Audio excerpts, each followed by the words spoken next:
Я надеюсь, что это появление было достаточно эффектным. Я специально намыла эти кеды, вот буквально 5 минут назад, и вы не видите, какой хаос творится позади камеры. Всем привет! Меня зовут Арина, я художница Рицарди, и в этом видео я расскажу историю о том, как я создала свой первый комикс за 3 дня.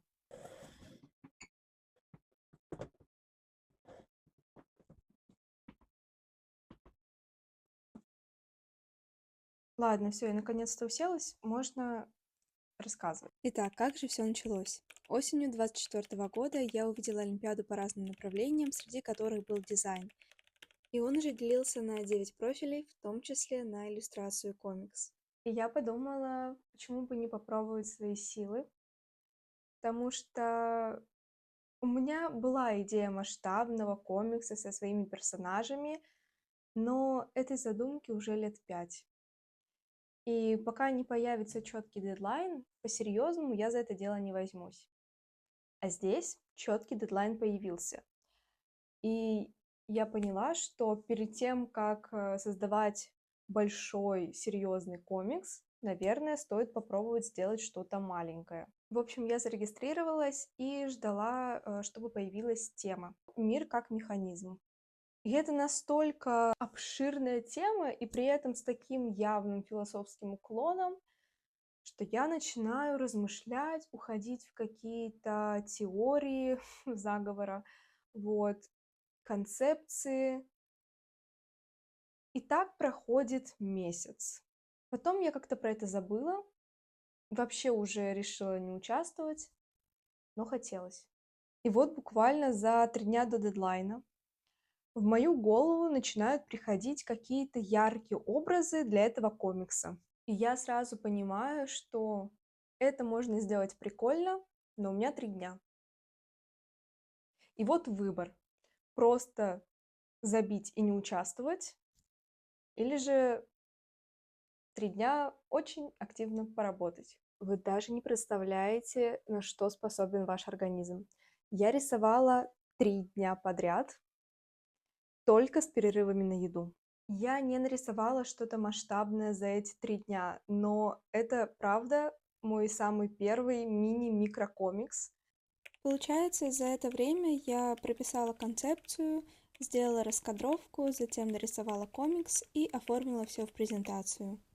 Лично для меня это был большой сдвиг по фазе, потому что я могла вот какой-нибудь маленький арт, который другие художники нарисуют за полчаса, рисовать месяц. Вообще я рисую как-то так, и я бы назвала этот стиль приближенным к семиреализму, наверное.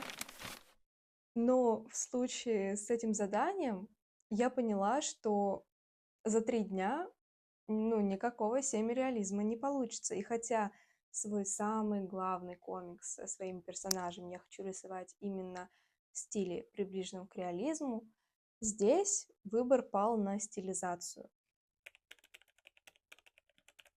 Восприятие реальности — это штука довольно сложная, и на протяжении многих веков люди очень по-разному ее понимали. Но то, что их всех объединяло, это неудержимое стремление разобраться в том, как устроен мир и как работает его механизм. Поэтому мне захотелось отразить основные философские, научные концепции об устройстве мира, но сделать это через личную историю. И так появился Франц. И вот этот юноша просто жаждет познать этот мир. Он бежит от одной философской концепции к другой. Он просто утопает в этих рассуждениях и погружается в свой собственный мир, забывая о том, что происходит в реальности. На самом деле смысл этого комикса очень простой. В бесконечных поисках ответов на трансцендентные вопросы человек может просто потерять себя.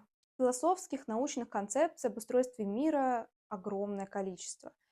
И как их засунуть в один маленький комикс, на который еще и не хватает времени, это вопрос. Поэтому я решила сначала прописывать текст.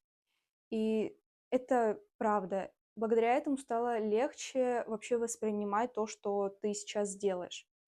И, конечно, это было очень муторно, я не понимала, какую концепцию мне нужно поставить в начало, какую в конец.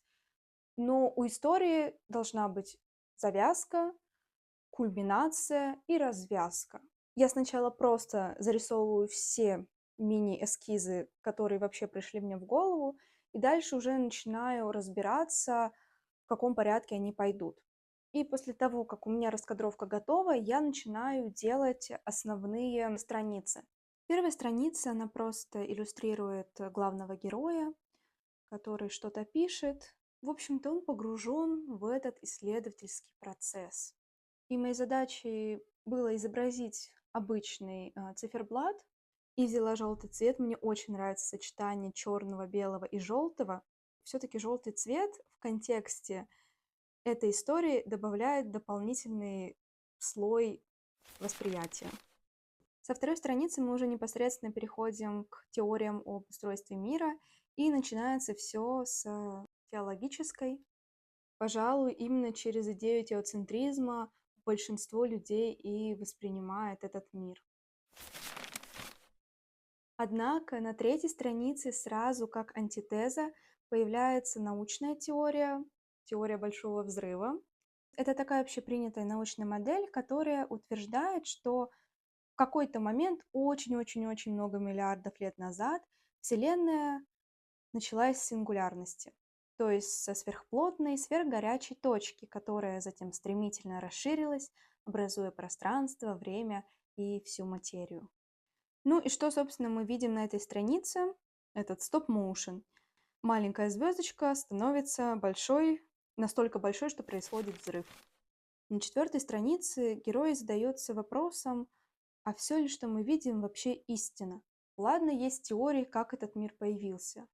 А может быть, он и не настоящий вовсе? Может быть, это все какая-то иллюзия? У Платона есть миф о пещере. Он описывает узников, прикованных в пещере и видящих лишь тени на стене, которые они принимают за реальность. Один освобожденный пленник выходит из пещеры и видит истинный мир. Смысл в том, что чувственный мир является лишь отражением мира идей, а истинное познание достигается через философский труд и выход к истинному знанию. Поэтому кто знает, что более истинно? Я, говорящий сейчас с вами на камеру, или повторяющая мои движения тень? На пятую страницу я поместила сразу две идеи. Во-первых, потому что они интересно смотрятся вместе, ну еще и потому, что я реально вообще не успевала. И вот эта светящаяся звездочка– это знание, это некий дар, ключ к пониманию устройства мира. Ниже вопрос. Может быть, мир и вовсе лишен объективного смысла, и звездочка оказывается за пределами рук. И эта идея экзистенциальная. Я выговорю, я сойду с ума, но я выговорю это слово. Небольшая подготовка. Карбила, вировали, Данила, вировали. Карбила, вировали, Данила, вировали. Клару украл кораллы, а Клару Карла украл... Все. Это идея... Вот, все. На Сартре-то мы и погорели. Экзистенциализм.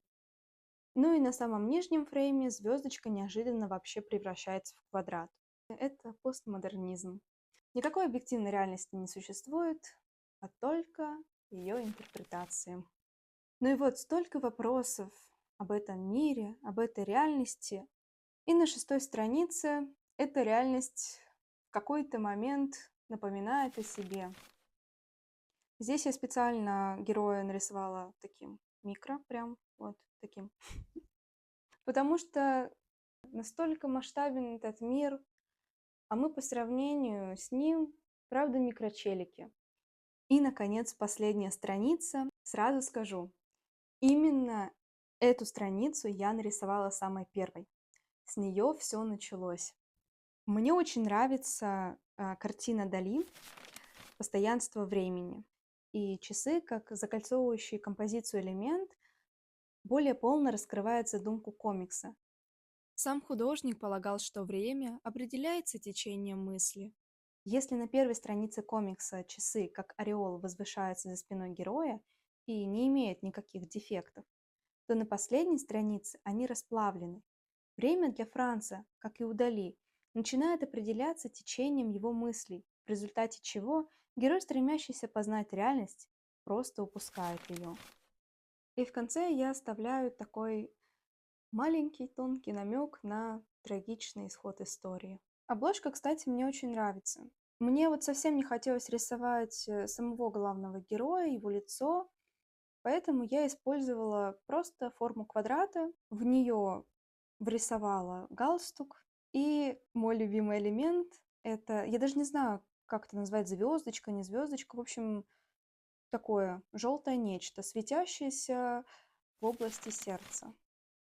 Я брала бесплатный шрифт, мне хотелось найти именно рукописный, и если приглядеться, можно увидеть, что он такой, знаете, неровный, словно человек, который а, писал этот текст, тревожный. Вот знаете, когда ты что-то пишешь, и у тебя дрожит рука. Вот это состояние очень хотелось передать через этот шрифт. Ну вот как-то так, видео подошло к концу, и я надеюсь, что оно вам понравилось, и вам захотелось и дальше следить за моим творчеством. Кстати, совсем скоро начинается Inktober Challenge, в котором я буду принимать участие, 30 дней подряд создавать работы на заданные темы и выкладывать видео с процессом рисования. Напишите в комментариях вообще, что думаете по этому комиксу, что бы вам хотелось увидеть, что вообще поснимать такого. У меня есть соцсети, где можно увидеть больше работ. Подписывайтесь и на этот YouTube-канал тоже. Вот. А, Большое спасибо, что посмотрели. Это уже очень круто. И надеюсь, что увидимся с вами в следующих видео. Пока-пока.